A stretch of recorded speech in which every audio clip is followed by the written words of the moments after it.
Hi, Julie Jones from SSB Performance, Smarter, Stronger, Better Mindset Training, here with this week's Mindset Made Simple Tip of the Week, brought to you by Game Day Sportswear.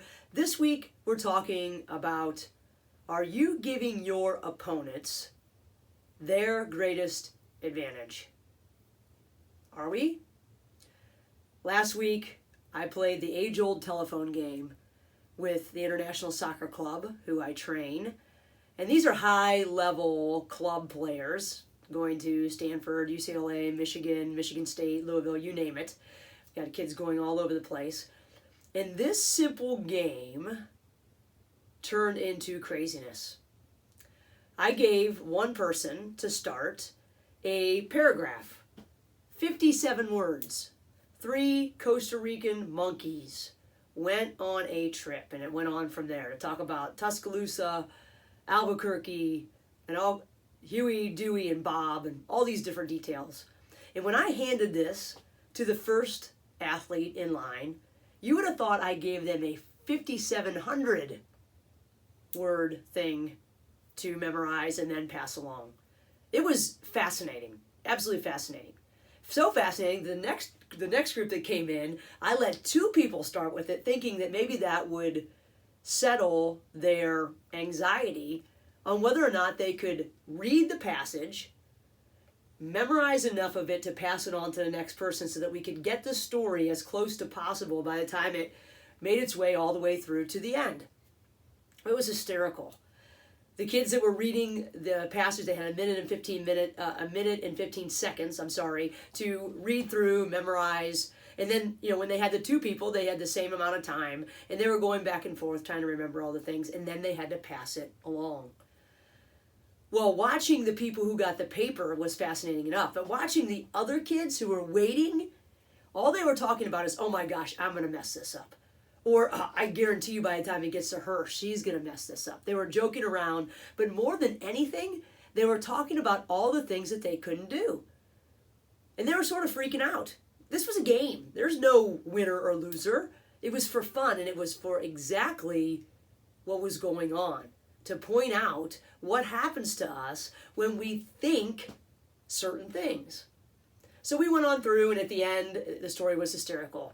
The 3 Costa Rican monkeys turned into Albanese monkeys, whatever that is. It turned into Puerto Rican monkeys. It turned into all kinds of different things. The 2019 Dodge Charger turned into a Toyota, a motorcycle, and a limo. It was crazy. I remember years ago, my friend Michelle Venturella, gold medalist who was at Iowa at the time, was with legendary coach Gail Blevins. Easy for me to say. Sorry, Gail. But they went through this again, and they said that it was hysterical at the end, and they were doing it for team communication. And we were doing it for that reason as well, but it turned into so much more. And that was the whole idea.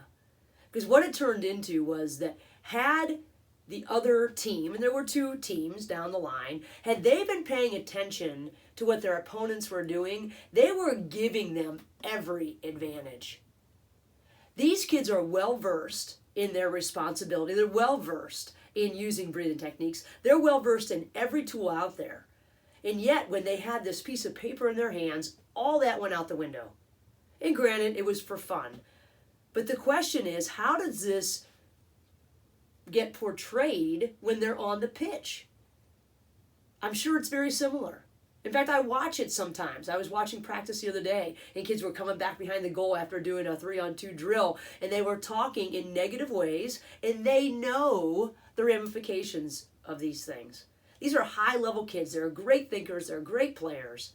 But we all fall victim to this. Every single one of us is questioning whether we can do something when we're handed that piece of paper, whatever that piece of paper is. It could be anything. And we're handing our opponents their greatest advantage.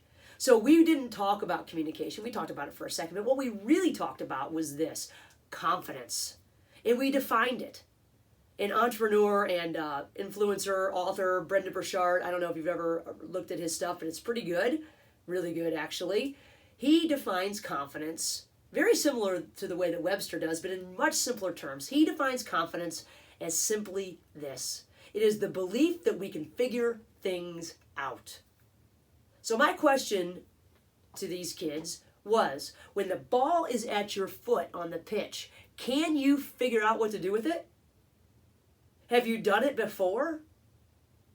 Do you know what to do? And of course the answer is yes. And yet we make this confidence thing so steep. I don't feel confident. It's because confidence is a feeling. It's how we feel. We don't feel confident or we do feel confident. And that comes and goes. But really, if you think about it, confidence is this. It's can we figure it out? How many times in your life or the life of your athletes have they not been able to figure it out in one way or another? Very, very few times has it been that catastrophic, or they wouldn't be playing for you. Here's the other thing. If you are in the position to make that play, someone else thought you could do it, or you wouldn't be there. Because contrary to popular belief, or the belief of parents or fans or peers or whatever, coaches and leaders do not put people in positions that they don't think they can do. How do I know? Because coaches aren't trying to lose. Julie, my former assistant, her dad said, "Why'd you bunt there?" "I'm trying to lose, Dad." Right? We're not trying to lose. We're trying to set everybody up for success. And if you're in that position, it is known that you can figure it out. So maybe instead of talking about whether we feel confident or not, we start to think logically, not feelings aren't facts, facts are facts. Think logically about what we've done in the past that proves to us that we can figure this out. And maybe we've never done it in competition. Maybe we've never done it in front of a group of 400 people, but we've done it in practice, or we wouldn't be where we are. And that's a fact. And facts are facts. Feelings are not facts. But we put ourselves in this position. I don't know what to do. Oh, I can't do it. I don't know what to do. I don't know what to do is BS. You know what to do. I don't know what to do is a cop-out for when we don't feel like we are adequate. Or because we're worried about what other people are going to do, what other people are going to say, and what other people are going to think. That is a cop-out. I don't know what to do. We've all had those people. Oh gosh, I don't feel so great today. Just in case things don't go right. I don't know what to do. Yes, you do. You can figure it out. It may not be easy. It may not be fun. It may be painful. It may be embarrassing at times, but you can figure it out. And if you can't figure it out, what do? You ask your teammates for help. Or you get the ball to them so that they can do something with it. Or you pass it along to somebody else. Or you involve the audience if you're talking. You can figure it out, or you wouldn't be there. So we need to stop giving our opponents their greatest advantage, which is our lack of confidence. Because if we can ask ourselves the simple question of, can I figure this out? Or what do I need to do right now? Or what have I done in the past that proves to me that I can figure this out? Then we don't give them anything. When we are thinking about how we can manage our nows, what's going on right now, what's most important now, we keep the control, we keep the advantage. And they have to figure out a different way to get an advantage on us. And isn't that the bottom line? Let them figure it out. We are going to go until someone shows us something differently. We want to keep our advantage. And our advantage is this. We can figure it out. So, the next time someone says, I don't know what to do, challenge them. The next time you say, I don't know what to do, check yourself. The next time that you get a 57-word thing and you start to freak out a little bit because you're not sure if you can do it, you can figure it out. Think of strategies that are going to help you figure it out, because if you can keep in control right then, you are going to have the advantage. But if you freak out, you are giving your opponent the advantage, because at that point they're freaking out. Time for us to, buckle down and focus, and they win. And regardless of what we're doing, we want to influence everything around us so we have the best chance to win. We don't decide if we win, but we can influence it. So figure it out, because you can.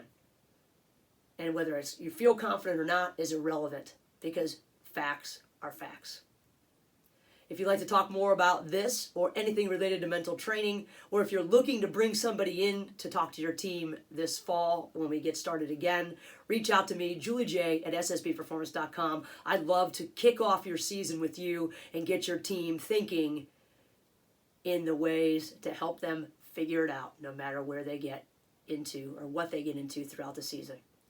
Until next week, have a great week and manage the moments.